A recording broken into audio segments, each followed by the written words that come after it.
आज तक शेर खान से किसी ने इतनी बड़ी बात नहीं कही। नहीं साहब, गला खराब हो जाएगा। दोस्तों, अमिताभ बच्चन की फिल्म जंजीर में शेर खान बने प्राण साहब का ये डायलॉग तो आपको याद ही होगा। भारी आवाज और आंखों से ही खौफ पैदा करने वाले प्राण सिकंद बॉलीवुड में सबसे आला दर्जे के विलेन रहे हैं। वो पहले ऐसे विलेन थे जिनको देखकर लोग अक्सर डर जाया करते थे। उनकी अदाकारी का ही कमाल था कि लोग उन्हें घर बुलाने से बचते थे, औरतें उनसे बात करने में डरती थी, बच्चे उन्हें देखकर छिप जाया करते थे। एक इंटरव्यू में प्राण साहब ने खुद इसका जिक्र किया था कि जब मैं सड़कों पर निकलता था तो लोग मुझे गुंडा, लफंगा और बदमाश कहकर बुलाते थे। लोगों ने अपने बच्चों का नाम प्राण रखना बंद कर दिया था। लेकिन असल जिंदगी में प्राण साहब इससे बिल्कुल उलट निहायत ही शरीफ और सुलझे हुए इंसान थे। जिंदगी के शुरुआती सालों में उनका जुनून फोटोग्राफर बनने का था, लेकिन बन गए एक्टर, वो भी भारत के एक शहर लाहौर में। लेकिन बंटवारे की मार ऐसी पड़ी कि सब कुछ छोड़कर मुंबई आना पड़ा। यहाँ पर भी कड़ी मेहनत की और अपनी पहली फिल्म से ही ऐसे विलेन बने जो हीरो से भी ज्यादा फीस लेता था। आज के इस वीडियो में जानेंगे दादा साहब फाल्के अवार्ड से सम्मानित प्राण सिकंद की कहानी, जो हमें हार कर फिर से जीतने का जज्बा सिखाती है। वैसे आपको किस फिल्म में प्राण साहब की सबसे बेहतरीन एक्टिंग लगी, कमेंट करके हमें जरूर बताइए। और हाँ, अगर आप इस चैनल पर नए हैं तो चैनल को जरूर सब्सक्राइब कीजिए और ये बेल आइकन दबाना ना भूलें ताकि नए आने वाले वीडियोस मिले आपको सबसे पहले। दोस्तों, प्राण साहब का जन्म 12 फरवरी 1920 को सरकारी ठेकेदार लाला केवल कृष्ण सिकंद के घर दिल्ली में हुआ था। बंटवारे से पहले उन्होंने अपना करियर बतौर फोटोग्राफर शुरू किया था। वो दिल्ली की एक company A Das and company में एक अप्रेंटिस के तौर पर काम करते थे। इसी काम के सिलसिले में उन्हें लाहौर जाना पड़ा, जहां इत्तेफाक से उनके फिल्मी करियर की शुरुआत हुई। प्राण सिगरेट के बेहद शौकीन थे। वो 12 साल की उम्र से ही सिगरेट पीने लगे थे। एक दिन लाहौर में जब वो सिगरेट पीने पान की दुकान पर गए तो वहां स्क्रिप्ट राइटर वली मोहम्मद वली मिले। वली मोहम्मद उनको घूरने लगे। उन्होंने प्राण से कहा कि मैं एक फिल्म बना रहा हूँ, उसका एक किरदार बिल्कुल तुम्हारे जैसा ही है। इसके बाद उन्होंने कागज पर अपना पता लिखकर प्राण को दे दिया और अगले दिन ऑफिस आकर मिलने को कहा, मगर प्राण ने वली मोहम्मद और उस कागज को जरा भी तवज्जो नहीं दी। कुछ दिनों बाद वली मोहम्मद फिर से प्राण साहब से टकराए और उनसे वो बात फिर से दोहराई। प्राण साहब ने बड़े ही अनमने मन से कहा कि आखिरकार वो मिलना क्यों चाहते हैं। जवाब आया फिल्म में काम करने के लिए। दिलचस्प बात यह है कि तब भी उन्होंने उनकी बात को ज्यादा गंभीरता से नहीं लिया, मगर मिलने को तैयार हो गए। आखिरकार जब मुलाकात हुई तो वली मोहम्मद ने प्राण को राजी कर लिया। इस तरह प्राण पंजाबी में बनी अपनी करियर की पहली फिल्म यमला जट में नजर आए। इसी कारण प्राण साहब वली मोहम्मद को अपना गुरु मानते रहे। प्राण साहब ने अपने पिता को यह बात नहीं बताई थी कि वो फिल्मों में काम करने लगे हैं, क्योंकि उन्हें डर था कि पिताजी को ये काम पसंद नहीं आएगा। जब अखबार में उनका पहला इंटरव्यू छपा तो उन्होंने अपनी बहन से अखबार छुपाने के लिए कह दिया था, लेकिन फिर भी उनके पिता को इसके बारे में पता चल गया। इस बारे में जानकर उनके पिता को भी अच्छा लगा। बात 1940 के आसपास की है। भारत पर ब्रिटिश हुकूमत थी। देश के 2 हिस्सों में फिल्में बना करती थी। पहला शहर कोलकाता, दूसरा लाहौर। लाहौर सिनेमा फल फूल रहा था। वहाँ की फिल्मों में एक विलेन सबका ध्यान खींच रहा था। उसका नाम था प्राण सिकंद। 1940 से 47 के बीच प्राण ने कोई 22 फिल्मों में काम किया होगा जो लाहौर की फिल्म इंडस्ट्री में बनी थी। 1947 में देश आजाद हुआ और विभाजित भी। दंगे शुरू हुए तो दिल्ली से लाहौर तक एक जैसा मंजर था। लाहौर में काम कर रहे प्राण ने अपनी पत्नी और अपने बच्चे को मध्य प्रदेश के शहर इंदौर में अपने भाभी के यहाँ भेज दिया।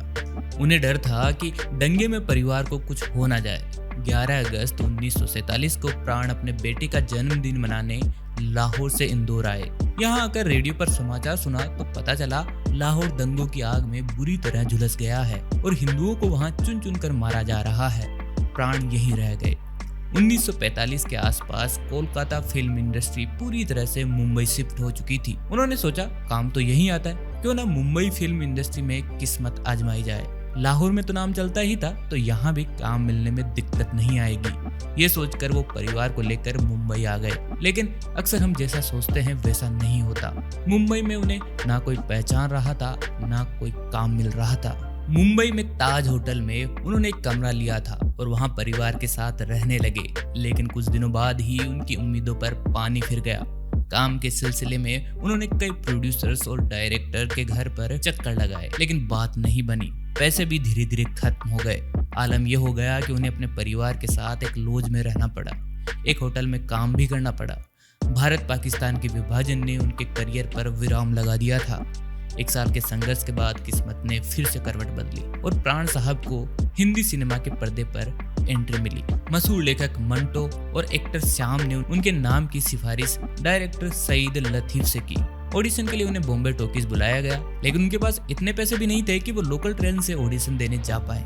इसी वजह से वो मुंबई की सुबह वाली पहली लोकल ट्रेन पकड़कर बॉम्बे टॉकीज गए। सुबह का सफर उन्होंने इसलिए चुना क्योंकि उस वक्त ट्रेन में टीटी नहीं होता था और टिकट की चेकिंग भी नहीं होती थी।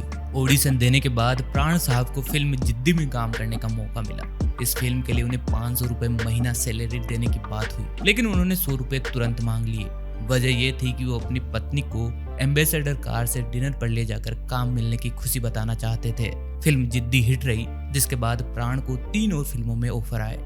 साथ ही ये बात भी फैल गई कि हर फिल्म के लिए 500 रुपए फीस चार्ज करते हैं। इतनी ही फीस हीरो भी लिया करते थे। इस तरह वो ऐसे विलेन बन चुके थे जिनकी फीस हीरो या विलेन से ज्यादा होती थी। एक बार उनके पास एक फिल्म का ऑफर आया, उन्होंने काम करने के लिए हामी भर दी, लेकिन प्रोड्यूसर ने कहा कि 500 रुपए फीस नहीं देंगे क्योंकि फिल्म के हीरो की ही फीस उतनी ही है। प्राण ने फिल्म में काम करने से मना कर दिया। बाद में उस प्रोड्यूसर को 100 रुपए ज्यादा फीस देकर उन्हें कास्ट करना पड़ा। इस तरह उन्होंने हीरो से ज्यादा 600 रुपए प्रति महीना उस फिल्म के लिए मिले। फिल्म गृहस्थी की सफलता के बाद प्राण ने 4 फिल्मों में काम किया। थोड़ी सफलता मिलने के बाद वो छोटे से लॉज से निकलकर परिवार के साथ भाई खला में किराए पर रहने लगे। लगातार मिल रही सक्सेस के बाद उन्होंने एक कार भी खरीद ली थी। 50 के दशक में प्राण हिंदी सिनेमा के बेहतरीन विलेन बन गए थे। प्राण अपने मेकअप को लेकर बहुत सजग रहा करते थे। अखबार में छपी हुई किसी नेता की फोटो उनको पसंद आती थी तो उसे काट कर रख लेते थे। वो ऐसा इसलिए करते थे क्योंकि जब किसी फिल्म में वो खुद को उसी के जैसे पर्दे पर उतारे तो कोई कमी ना हो। अपने घर पर भी वो मेकअप का सामान रखा करते थे। फिल्म खानदान में उन्होंने हिटलर के लुक को कॉपी किया था। जुगनू में उन्होंने बांग्लादेश के पहले राष्ट्रपति शेख मुजीबुर रहमान का गेटअप कॉपी किया था, जिसमें वो प्रोफेसर के रोल में नजर आए थे। फिल्म अमर अकबर एंथनी में उन्होंने पूर्व अमेरिकी राष्ट्रपति अब्राहम लिंकन का गेटअप चुना था। दमदार अदाकारी की वजह से प्राण को हीरो के रोल भी मिले, लेकिन उन्होंने मना कर दिया। इस पर उनका कहना था कि रोमांटिक रोल करने में उन्हें बहुत परेशानी होती थी। वो कहते थे कि मैं पेड़ के पीछे या बगीचे में हीरोइन के साथ रोमांस नहीं कर पाऊंगा क्योंकि वो मुझे पसंद नहीं। मैं वही रोल करूंगा जो मुझे पसंद है। मुझे विलेन का रोल करना ही पसंद है। प्राण के द्वारा निभाए गए खलनायकों के किरदार के चलते लोग उन्हें सड़कों पर गालियां देते थे। एक समय में लोगों ने अपने बच्चों तक का नाम प्राण रखना बंद कर दिया था। प्राण साहब ने 7 दशक तक फिल्मों में काम किया। उन्होंने लगभग 362 फिल्में की। 2007 में आई दोस्त उनके करियर की आखिरी फिल्म थी। 12 जुलाई 2013 को 93 साल की उम्र में मुंबई के लीलावती अस्पताल में लंबी बीमारी की वजह से उनका निधन हो गया। लेकिन उनके द्वारा निभाए गए सारे किरदार भारतीय सिनेमा के इतिहास में अमर हो गए। ना उनसे पहले ना उनके बाद इतना परफेक्ट विलेन पैदा ही नहीं हुआ। वैसे आप क्या कहना चाहते हैं उनकी लाइफ जर्नी के बारे में? कमेंट करके हमें जरूर बताइए। वीडियो कैसा लगा? अगर अच्छा लगा हो तो लाइक और शेयर करना ना भूलिए। चैनल को जरूर सब्सक्राइब कीजिए। दोस्तों जल्दी मिलेंगे नई वीडियो के साथ, तब तक के लिए नमस्कार।